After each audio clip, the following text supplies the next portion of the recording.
തമ്മിൽ തല്ലി Israel, Netanyahu പ്രതിക്കൂട്ടിലേക്ക് കീഴപേക്ഷിക്കുകയാണ് Trump. നമുക്കറിയാം, ഇസ്രയേൽ പ്രധാനമന്ത്രി ബെഞ്ചമിൻ നെതന്യാഹുവിന് ഇപ്പോൾ അടിപതറി തുടങ്ങിയിരിക്കുകയാണ്. ഇസ്രയേലിൽ തന്നെ ചേരിതിരിഞ്ഞ് സംഘർഷങ്ങളും അരങ്ങേറുകയാണ്.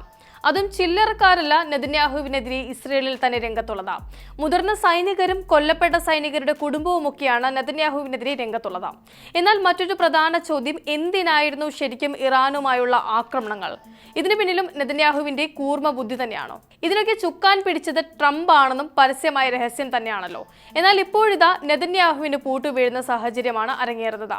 നെതന്യാഹു പ്രതിക്കൂട്ടിലാകുമോ? വേട്ടയാടരുത് എന്ന അപേക്ഷയുമുണ്ട് ട്രംപിന്റെ വക.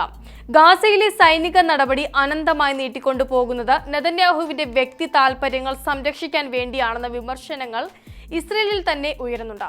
ഇത്തരം ആരോപണങ്ങൾ ഉയർത്തുന്നവർ പലരും ചില്ലറക്കാരുമല്ല. മുൻ പ്രധാനമന്ത്രിയും മുൻ സൈനിക മേധാവിയും മുതലുള്ള ആളുകളാണ്. അക്കൂട്ടത്തിൽ ഇപ്പോഴും സൈന്യത്തിൽ ഉന്നത സ്ഥാനങ്ങൾ വഹിക്കുന്ന ഉദ്യോഗസ്ഥരുമുണ്ട് താനും.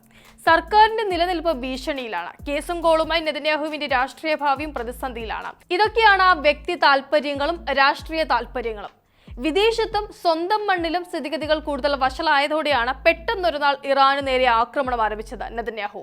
നേരത്തെ വിമർശനം ഉയർത്തുന്നവർക്കെല്ലാം ഇറാൻ ഒരേപോലെ ശത്രുവാണ് എന്നതിനാൽ എല്ലാവരും തനിക്ക് പിന്നിൽ അണിനിരക്കുമെന്ന കുടില ബുദ്ധിയായിരുന്നു ഓപ്പറേഷന് പിന്നിൽ. ആണവ പരീക്ഷണവും ഭരണമാറ്റവുമെല്ലാം അതിനായി ഉണ്ടാക്കിയ കാരണങ്ങൾ മാത്രം. യുദ്ധം താൽക്കാലികമായി അവസാനിപ്പിച്ചതോടെ നെതന്യാഹുവിനെതിരെ ഇസ്രയേൽ കോടതികളിലുള്ള അഴിമതി കേസുകളിൽ നിയമ നടപടികൾ പുനരാരംഭിക്കുമെന്ന വാർത്തകളാണ് ഇപ്പോൾ വരുന്നത്. ഇതോടെ സംരക്ഷണവുമായി സാക്ഷാൽ ഡൊണാൾഡ് ട്രംപ് തന്നെ രംഗത്തുമെത്തിയിട്ടുണ്ട്. ഇസ്രയേലിനെ സംരക്ഷിച്ച പോലെ നെതന്യാഹുവിനെയും സംരക്ഷിക്കുമെന്നാണ് US പ്രസിഡന്റ് പ്രഖ്യാപിച്ചിരിക്കുന്നത്. കഴിഞ്ഞ ദിവസം നെതന്യാഹുവിനെ മഹാനായ യോദ്ധാവെന്നാണ് ട്രംപ് വിശേഷിപ്പിച്ചത്. വലിയൊരു യുദ്ധകാലത്ത് ഇസ്രയേലിനെ നയിച്ച പ്രധാനമന്ത്രിക്കെതിരെ നീതിയുടെ പേര് പറഞ്ഞുള്ള വേട്ടയാടൽ പരിഹാസമാണ്. അദ്ദേഹത്തിന് മാപ്പ് നൽകി കേസുകൾ പെട്ടെന്ന് തന്നെ അവസാനിപ്പിക്കണമെന്നാണ് ട്രംപ് ആവശ്യപ്പെട്ടത്. ഇസ്രയേലിൽ തന്നെ നെതന്യാഹുവിനെതിരെ ചേടി തിരിഞ്ഞാണ് യുദ്ധങ്ങൾ അരങ്ങേറുന്നത് ഇപ്പോൾ. ഇതിനിടയിൽ ട്രംപിന്റെ ഇടപെടൽ കൊണ്ട് കാര്യങ്ങൾ അത്ര എളുപ്പത്തിൽ നടക്കുമോ എന്നത് പരിശോധിക്കണം.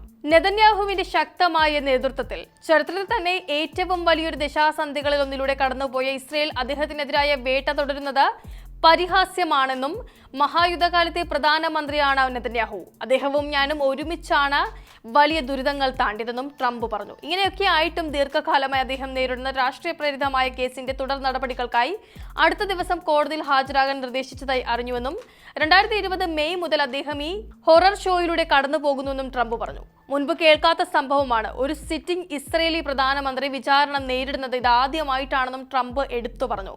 നെതന്യാഹുവിന്റെ വിചാരണ ഉടൻ തന്നെ റദ്ദാക്കണമെന്നും അല്ലെങ്കിൽ രാജ്യത്തിന് വേണ്ടി ഏറെ സംഭാവനകൾ ചെയ്ത ആ മഹാനായ പോരാളിക്ക് മാപ്പ് നൽകണമെന്നുമാണ് ട്രംപ് ആവശ്യപ്പെടുന്നത്. എന്നാൽ നെതന്യാഹുവിനെതിരെ വരുന്ന എല്ലാ ആരോപണങ്ങളെയും ശക്തമായി തന്നെ നെതന്യാഹു ചേർത്തു നിൽക്കുന്നുണ്ട്, സമ്പൂർണ്ണമായി തള്ളുന്നുമുണ്ട്. അതേസമയം നിരപരാധിത്വം തെളിയിക്കാനായില്ലെങ്കിൽ ഒരുപക്ഷെ വർഷങ്ങളോളം ജയിലിൽ കഴിയേണ്ടി വരും നെതന്യാഹുവിന്. എന്നാൽ ഈ അവസ്ഥ ഇസ്രയേലിൽ നെതന്യാഹുവിന് കൊടുക്കുമോ എന്നതാണ് ലോകരാജ്യങ്ങൾ ഉറ്റുനോക്കുന്നത് ഇപ്പോൾ.